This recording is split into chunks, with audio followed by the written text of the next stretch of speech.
Rhea was an incomparably beautiful girl from the village whose eyes were as deep as guzzle, and her lips were pinkish nectar. She had a small sweet shop in the market where every morning she would dress up and spray perfume on her delicate body, the tempting smell of which would drive any young man crazy. The same fragrance wafted in the air all the way. She attracted people towards her as if there was some magical attraction. One evening, she was returning home after closing her shop when she heard the rustle of footsteps behind her. When I looked back, there was silence. Rhea thought that it was an illusion and moved ahead. Suddenly, a scary genie was standing in front of him. It looked like a human being. His eyes were shining like fire. Rhea wanted to run, but her legs became like stones. Jinn came closer and stared at Rhea with such hungry eyes, as if seeing human beauty for the first time. He said in a deep, trembling voice, "You are my destiny, Rhea. I will marry you." Rhea was stunned. Breathing stopped. Then the genie gave a shiny bag in front of him. There were gold and silver in it. Rhea's eyes sparkled with greed. Family debt, cure for village hunger. She couldn't speak. And what Jinn did that night shook Rhea. Rhea was on the side of money, so she could not say anything to Jinn, and then what happened to that young girl was difficult to believe. Amina's sweet shop looked less like a shop and more like a lamp of hope which flickered and went out every evening in the struggle to stay lit. There was an old wooden board bearing the name of the shop. There were more flies buzzing in the glass cupboard than sweets. Rian was like an untouched lotus blooming in the mud of that village. Her complexion was like a drop of dew bathed in the first morning sunlight, which had a natural glow. When she walked, her black silky hair reaching her waist would wave as if a dark cloud of monsoon was dancing intoxicated. But this beauty was more of a trouble than a boon for him. It was a precious diamond that was inadvertently left behind in the coal mine, whose glow the outside world could not see, and which was making him more lonely and alien inside. Seeing her, the women of the village would whisper that Allah gave her beauty but forgot to write down her destiny. And the men would look at her as if she were a sweet they wanted to snatch. Rhea had created a separate, personal world of her own, miles away from the tireless hard work of this poor mother and the prying eyes of the world. This world was captured on a bright 6-inch screen. His old second-hand mobile was his friend, his companion, and the only way to escape from this colorless life. When Amina would wake up in the pre-dawn darkness and roast koya on the wood stove, the smoke would turn her eyes red every morning. Then Rhea would remain lost in that colorful digital world of dreams while lying in her bed. When Amina would fall asleep while sitting on the shelf of the shop distributing goods to customers, then Rhea would sit in a dark corner of her room or on the terrace of her friends, talking laughingly in that mobile world, and watching the lives of those people whose lives were as far away from her life as the sky is from the ground. She would watch videos of girls drinking coffee in beautiful cafes. She used to flaunt herself wearing expensive clothes, and in whose world mud and smoke had no place. With each video, his own life became more and more painful to him. One morning, there was no usual bustle in the house. The smoke rising from the stove was absent, and instead of the sweet smell of sugar, there was a strange, heavy silence in the air. This silence was so deep that it woke Rhea from her sleep. He came out and saw that his mother was unconscious on the bed, covered with a sheet. His face was pale with pain and his lips were dry. Rhea timidly placed her hand on his forehead. He was burning like fire. This was the moment when the shiny screen of the mobile got shattered. The blanket of ignorance was reduced to ashes, and the merciless heat of reality scorched Rhea's existence. The village doctor, who was more into speculating than diagnosing the disease, gave some puria and gave strict instructions to the mother not to get out of bed for weeks. Now the expenses of running the house and mother's medicine fell on Rhea's delicate shoulders. A whirlwind arose inside him. A whirlwind of fear and helplessness. He kept it at mother's bedside, picked up an old diary with oil and turmeric stains on it, in which the tricks of sweets were written. That diary was a witness to the hard work of Amina's hands. Its pages were moist with sweat and tears. With trembling hands and a scared heart, she stepped into the kitchen. It was an unknown world for him. When his hands got burnt for the first time while frying graham flour, he screamed. Sometimes the syrup would become as hard as a stone, and sometimes as thin as water. Many times she would sit on the kitchen floor in despair and start crying like a child. Then he remembered the pale face of his sick mother. She would remember his pained eyes and would wipe her tears and gather again with new courage. After a few days of tireless efforts, she went to the shop and sat down with a heavy heart and unknown fear. And then the scene of the shop started changing. A crowd started breaking out at the shop. But this is not a fight for sweets. Was crazy about Ria's beauty. He would stay for hours under the pretext of buying sweets. Someone would make nefarious attempts to touch her fingers on the pretext of giving her money, while someone would say such useless things that Ria would turn red with shame. There was such stickiness of lust in those eyes that Ria felt thousands of insects crawling on her skin. Every evening she would return home with the earnings of the wounds on her soul and would silently sit at her mother's bedside and press her feet so that her tears would not be visible to her. One night, exhausted from the whole day's grief and worried about the future, Ria was fixing old things in the house. Then his eyes fell on that heavy rosewood wooden box of his mother. That box was always closed, and Amina kept its key tied in her pulu. Today, perhaps in her hurry, Mother had forgotten to close it. Out of an unknown curiosity, Ria lifted its heavy lid. Underneath a pile of old photographs and embroidered clothes was a small velvet purse. A small, beautifully carved glass bottle was kept inside it. The design of that bottle was so fine and unique that it seemed as if it was not made by human hands, but by fairies. As soon as she saw him, Ria remembered her mother's years-old warning. Once in his childhood, he had tried to open that box. Mother scolded her and said, "Never touch that perfume. That is not a common fragrance, it is an illusion. There is a deception which misleads the soul." But today, Ria's frustration, her helplessness and everyday humiliation outweighed that old fear of her mother. He thought, what else bad will happen in my life? I am already living in hell. With trembling hands, he opened the crystal lid of that perfume box. The fragrance that came out of that bottle did not seem to be from this world. It was not just a scent, it was a complete feeling. There was an addiction. It had the freshness of the queen of the night and the softness of roses. There was purity of sandalwood. There was a sweet smell rising from the soil after the rain, and there was something mysterious that would reach straight inside the soul and capture it. There was a strange attraction in that fragrance. There was a promise. There was a hope. He thought for a moment. Then she gathered all her courage and applied one drop of that perfume on her wrist and one drop on her neck. Next morning, when Ria sat in the shop wearing that perfume, everything had changed. There was a crowd of people at the shop. They all followed that fragrance like crazy. Today there was no lust in his eyes, but a strange hypnotism. There was a madness like devotion. They just kept looking at him silently as if they were staring at some heavenly creature. There were huge sales that day. The month's earnings were made in one day. There is no shortage of money in the house now. Ria was happy. He felt that all his problems were solved. He felt he had finally found a piece of that inch-screen world. But she did not know that the fragrance which had attracted humans towards itself had also created a stir in a world which was beyond human sight. A powerful genie, imprisoned for centuries in a nearby deserted Mogul mine, woke up due to that fragrance. This was not an ordinary jinn, but Ifrit of the most powerful and rebellious community of jinns who was made of fire and whose power had no limits. That scent was a call to him, a call that he had been hearing for centuries, but which was never so clear and so close. Searching for the source of that smell, he reached Bishanpur village.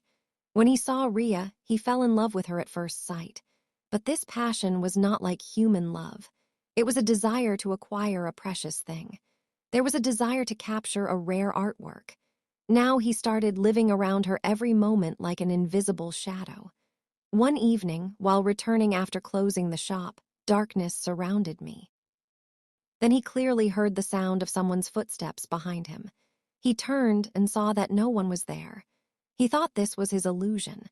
As she moved forward, he was standing right in front of her. His body looked like a strange combination of smoke and shadow, which was constantly changing its shape. His eyes were like two embers burning in the darkness, in which centuries of loneliness and a terrible power were imprisoned. A deep resonating sound came out which echoed not in Ria's ears but directly in her mind. "Don't be afraid, my fragrance queen. I am a prisoner of this fragrance that resides in your every breath. You are made for me. I want to marry you." Ria's scream got stuck in her throat.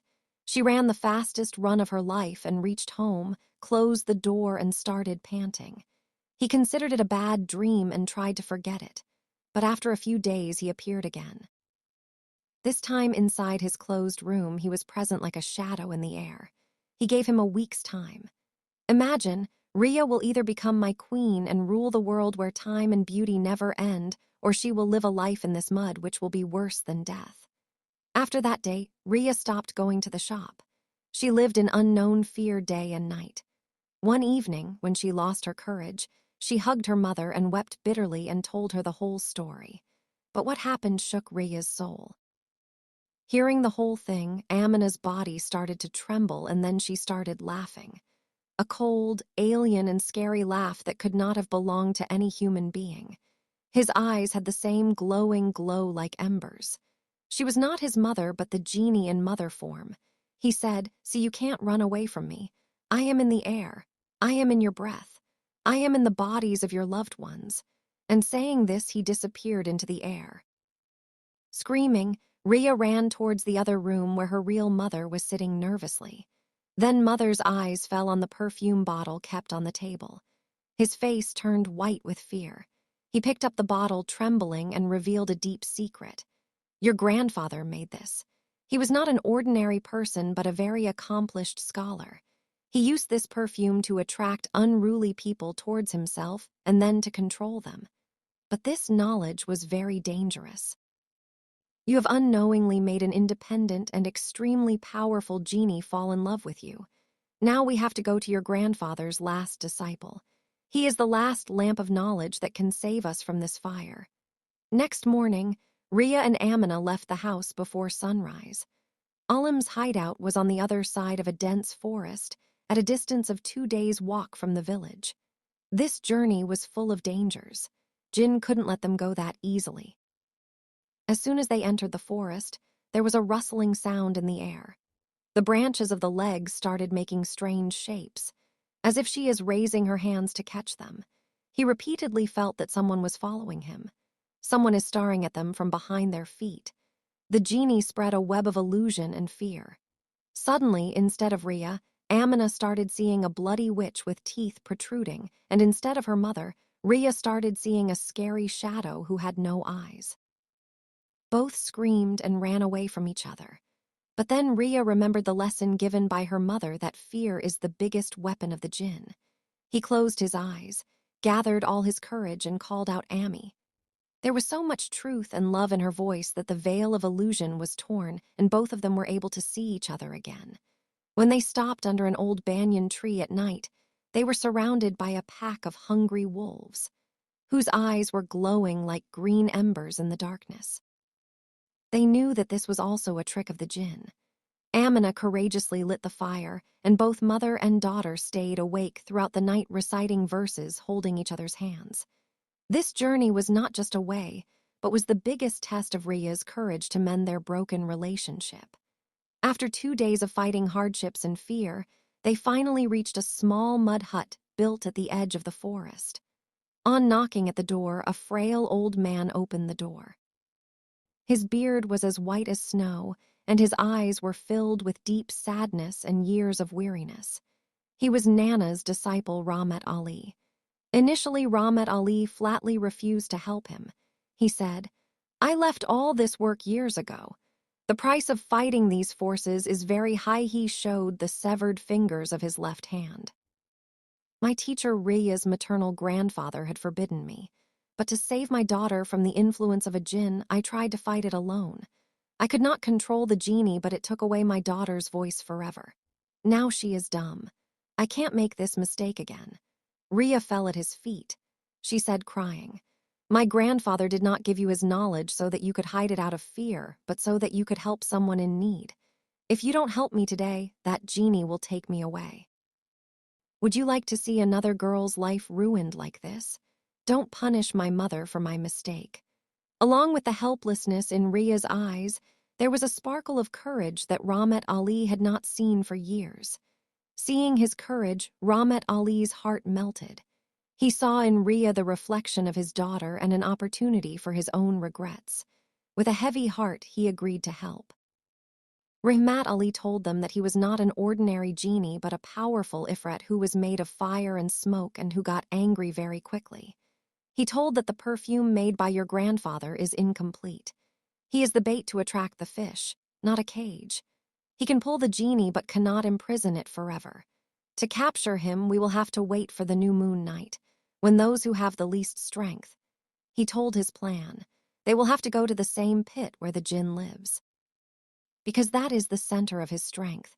There they will have to make a circle with a special type of sacred clay, on which verses of Quran have been read, and the most important thing would be to repurpose that perfume bottle.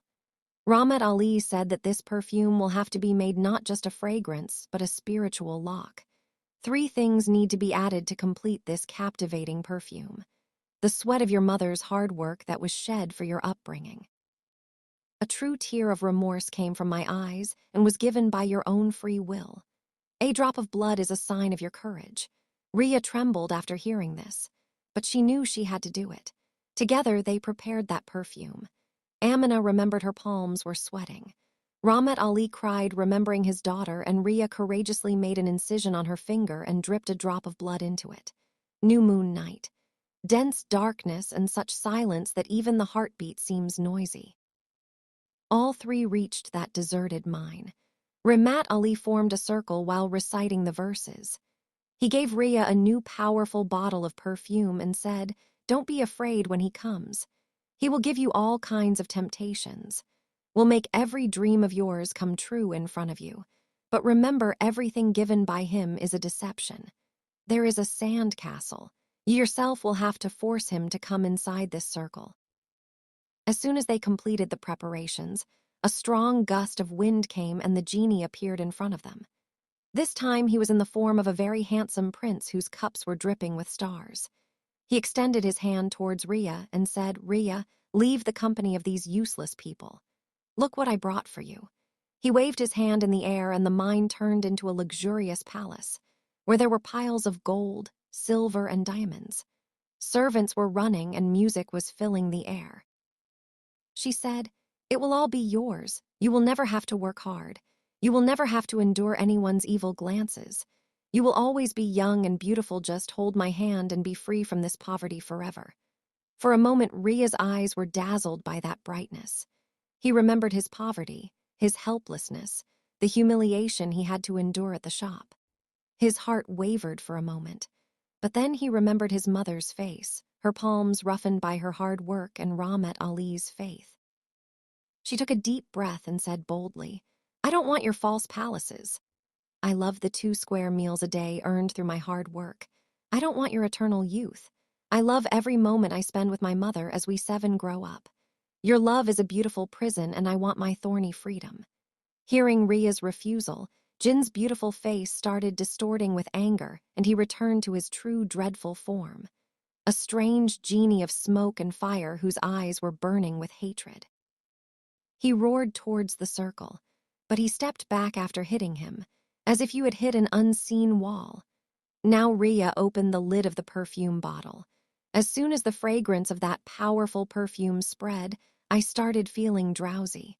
This fragrance was no longer love for him, but a chain. He was both attracted towards that fragrance and also wanted to run away from it. Ria said courageously while holding the bottle towards him, "If I have the courage to reject your world, then you should also have the courage to come inside this circle and face me, or you can test your strength only on weak people." This was a direct attack on his pride. 1F was being challenged by an ordinary girl. Blinded by anger, he jumped inside the circle with all his might. And as soon as he stepped into the circle, Rahmat Ali recited the last kalma. There was a loud, ear-splitting sound. there was a bright light and a whirlwind of wind arose, who started pulling that Jaehin towards himself. Jaehin kept screaming, kept cursing Rhea, but gradually it turned into smoke and got absorbed into that small perfume bottle. Ramat Ali quickly closed the lid. Everything became quiet. Ganahar had returned back to his desolate form.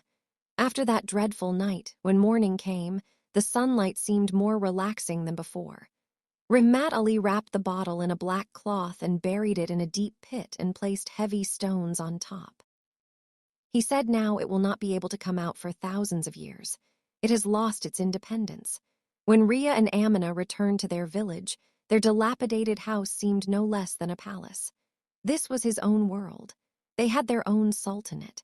They washed that box and every old thing kept in it in the river so that no shadow of Magi would fall on them. A few months passed. Rhea was no longer the girl who was lost in her old mobile. That dreadful journey had changed him from within. She used to make sweets and run a shop along with her mother. He made the shop a little better, kept it clean and made new experiments in sweets.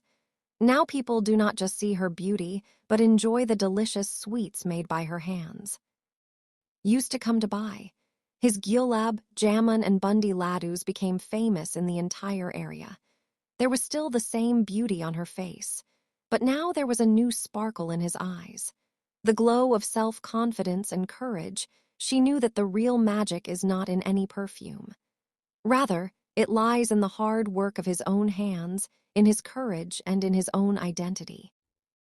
The sweet smell of gram flower ladus rising from the shop seemed more precious to him than any magical perfume, because it was the fragrance of his own earnings, his lived life.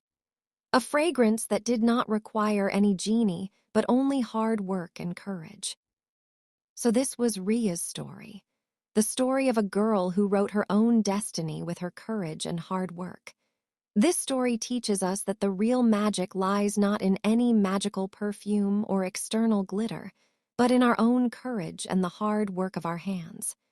It should be easy to run away from difficulties and take shelter in the false world of dreams. But true happiness and peace lies in facing your truth and creating your own world with your hard work. Rhea rejected the luxurious palace of the jinn and chose to earn 2 meals a day through her hard work, and this was her biggest victory. If you liked this courageous story of Rhea, then like it. Share it with your friends and tell us in the comments what is the biggest lesson you learned from this story. Your comments motivate us.